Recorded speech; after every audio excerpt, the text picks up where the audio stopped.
আসসালামু আলাইকুম। মা সাথে চলে এসেছে পুঁই শাক নেওয়ার জন্য। দেখুন কি সুন্দর পুঁই শাক হয়েছে। আজকে পুঁই শাক দিয়ে চিংড়ি মাছ রান্না করা হবে। মা এখন পুঁই শাকগুলো কেটে নেবে।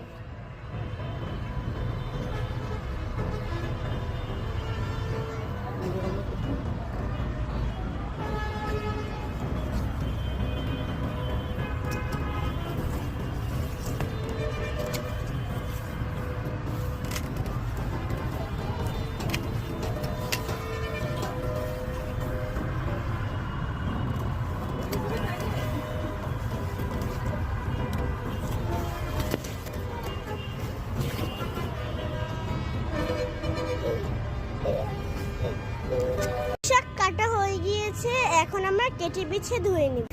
এখন আমরা শাকগুলো রান্না করব।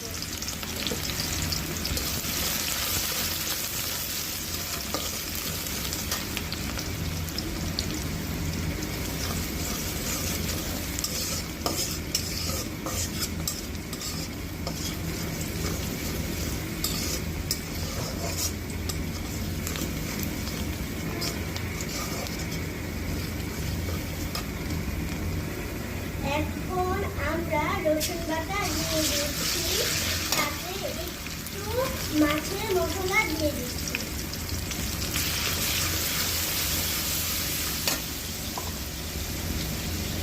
এখন আমরা মরিচ দিয়ে দিচ্ছি আর সাথে হলুদ দিয়ে দিচ্ছি।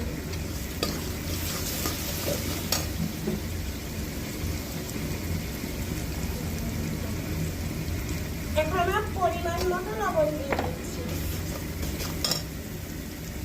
আর সাথে একটু পানি দিয়ে দিচ্ছি।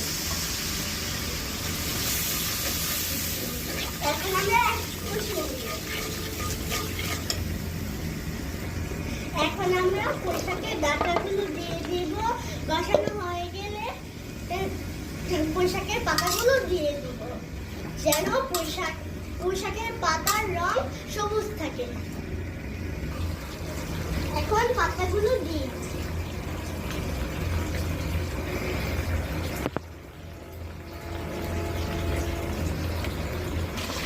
এখন টমেটো দিয়ে দিব।